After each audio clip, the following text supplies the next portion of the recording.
Captain ने सगाई की अंगूठी अपने ऑफिसर को सौंपी और कहा, अगर मैं जंग से न लौटूं तो मेरी मंगेतर तक इसे पहुंचा देना। कारगिल जंग के 25 साल बाद शहीद कैप्टन अनुज नैयर की कहानी। 26 जुलाई को कारगिल विजय के 25 साल पूरे हो रहे हैं और हम याद कर रहे हैं इस जीत के योद्धाओं को। कहानी है द्रास के टाइगर कैप्टन अनुज नैयर की। 6 जुलाई 1999 को भारतीय सेना की 17वीं जाट बटालियन को पॉइंट 4875 से दुश्मनों को खदेड़ने की जिम्मेदारी मिली।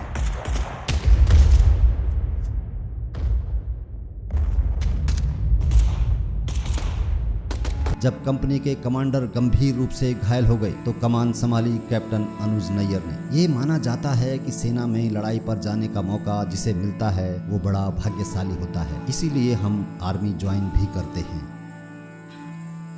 करीब 6000 फीट ऊंची इस चोटी पर बैठे दुश्मनों के लिए यहाँ भारतीय सैनिकों पर नजर रखना बेहद आसान था। इस वजह से कैप्टन नैयर ने अपनी टीम के साथ रात के अंधेरे में चढ़ाई करने की योजना बनाई। शाम होते ही कैप्टन अनुज की टीम ने अपने मिशन की तरफ पहला कदम बढ़ाया।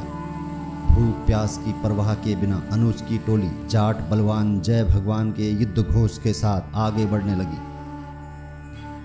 लेकिन दुश्मनों को सेना की इस मूवमेंट की खबर मिल गई और पाकिस्तानी सेना की तरफ से फायरिंग शुरू हो गई। इस फायरिंग में अनुज ने अपने कई जवानों को खो दिया और खुद भी जख्मी हो गए। लेकिन पिता से जंग में पीठ न दिखाने की सेख लेकर घर से निकले अनुज ने 9 दुश्मनों को मौत की घाट उतार दिया और उनके 3 बंकरों को भी नेस्ते नाबूद कर दिया।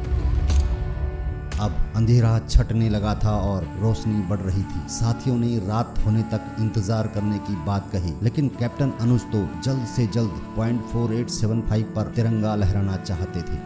अनुज ने अपने कदम दुश्मन की चौकी की तरफ बढ़ा दिए। Kargil untold story from the war किताब की लेखिका रचना बिष्ट रावत कहती हैं, पत्थर के पीछे से फायरिंग चल रही थी, आगे मशीन गन लगी थी। अनुज बाहर निकले और उन्होंने दुश्मन की तरफ ग्रेनेड फेंका। इसी समय दुश्मन की तरफ से मशीन गन का फायर आया जो उनको लगा और वहीं पर उन्होंने अपनी अंतिम सांस ली। अनुज के शहीद होने के कुछ देर बाद ही पॉइंट 4875 एक बार फिर भारतीय सेना के कब्जे में था और चोटी पर तिरंगा फहरा रहा था। जंग पर जाने से पहले अनुज की सगाई हो चुकी थी। सितंबर 1999 में उनकी शादी थी, लेकिन उनका 10 साल का प्यार अधूरा रह गया। कारगिल युद्ध में उनके अदम्य साहस और बलिदान के लिए मरणोपरांत भारत सरकार ने शहीद कैप्टन अनुज नैयर को महावीर चक्र से सम्मानित किया।